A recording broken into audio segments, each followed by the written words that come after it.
эти тучи в голубом напоминают море. Они до сей поры с времен тех дальних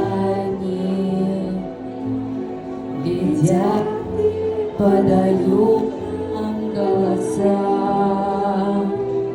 Не потому так часто и печально мы замолкаем, глядя в небеса.